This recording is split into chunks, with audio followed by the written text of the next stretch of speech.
And welcome to a Wednesday edition of the ETVU Sportsnet Coaches Show. I'm Kenneth the K-Rock Klein, and normally we don't usually wear green on this set right here because our school colors are not green, but there's a reason. It's a school-wide event. As you can see, we are thriving in green at this particular moment. But hey, it doesn't really matter what we wore. I mean, we dressed up yesterday, obviously. That's right. And we're pleased to be joined by the head tennis coach of the both men's and women's tennis teams in Jeff Bramlett. Coach Bramlett, of course.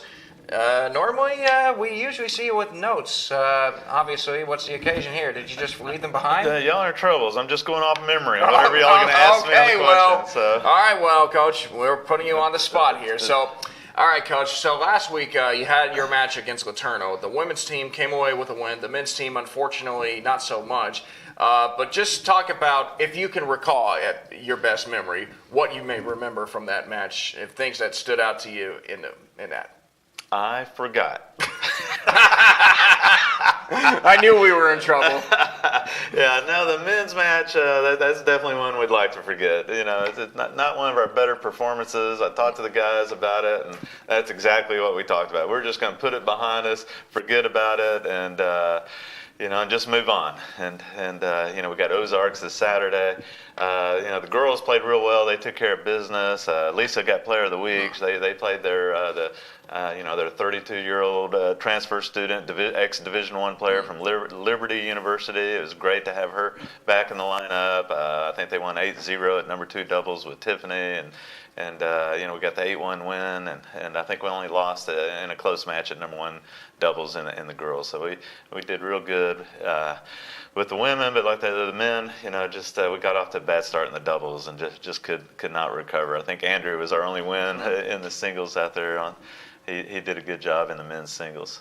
Yeah, certainly. So talking more about Alicia Kendo, I mean, she continues to amaze as a tennis player. I mean, I think there was a period where she wasn't in the lineup, but now she's kind of back. How does that help your women's team, even though they've been having a great season up to this point?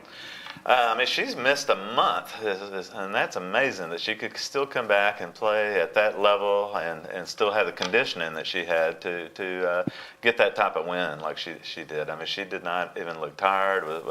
I could tell that she was a little rusty just because I watch her play so much, but she still played at an awfully high level, and in my opinion, everything goes off this UTR rating, but so the Universal Tennis Rating, she's like an 8.3 right now, but we feel like she's playing at a good Division I level or lower Division I level tennis rating right now. And the women have been playing great without her. I mean, we beat Schreiner. We almost beat Connecticut College without her when we had to pull her out of the lineup. That we beat, Concordia also. Now you put her back in the lineup and bump everybody down a spot. We should just be that much stronger. And the girls all have a lot of confidence now, having played without her. Absolutely, Coach. And this week, of course, you're facing a pretty interesting schedule there because you have a road match going against Ozarks, but then you follow that up with a home match on Saturday. Now, of course, weather permitting, obviously, which has not always been pretty this week. But whenever you're dealing with a home and away match of any sorts in any schedule, what does that kind of do to the mentality of the team? I mean, obviously, you got to go out there and play and give it all you got. Yeah, I mean, we just take it a match at a time, a day at a time, and we're going to go up there and try to take care of Ozarks first. We're not even thinking about the home match at this point. We're going to get up there and try to get the W up in Arkansas.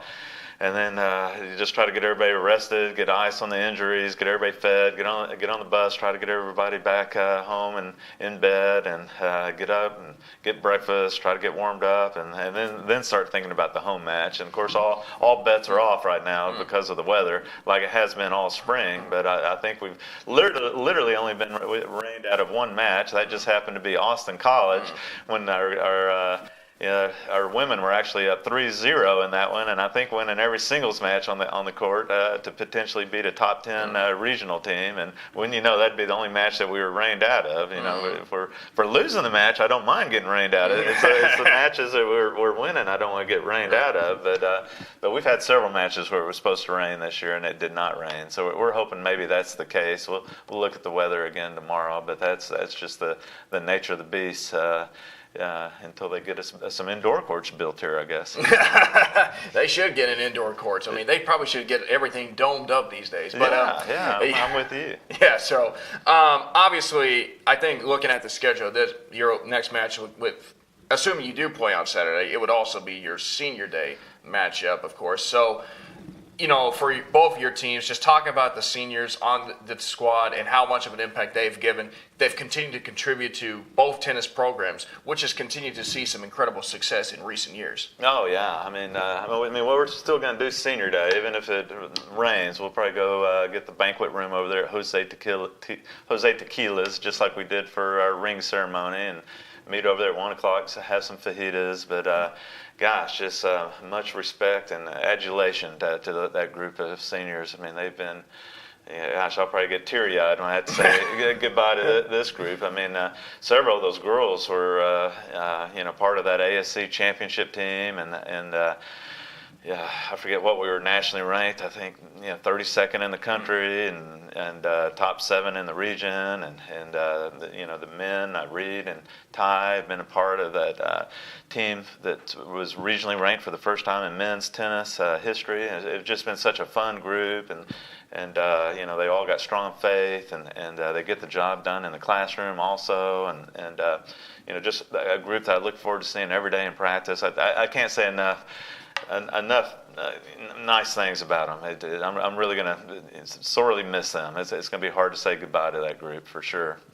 Yeah, definitely. But you won't have to worry about that until the day comes. So you got plenty of time to kind of use up to shut your emotions down and then just kind of focus on what you need to do for the upcoming matches as well. Exactly. Well, Coach, best of luck to you this weekend, and hopefully next time we'll be wearing more school-colored choir materials. There you go. I feel like I'm at a different school today. For something. I mean, what's the idea of wearing green? I mean, it's for a good cause. Yeah, go green, right? Yeah, absolutely. All right, folks, that's going to wrap it up this edition with head coach Jeff Bramlett. We'll talk to him next time on the ETB Sportsnet Coaches Show.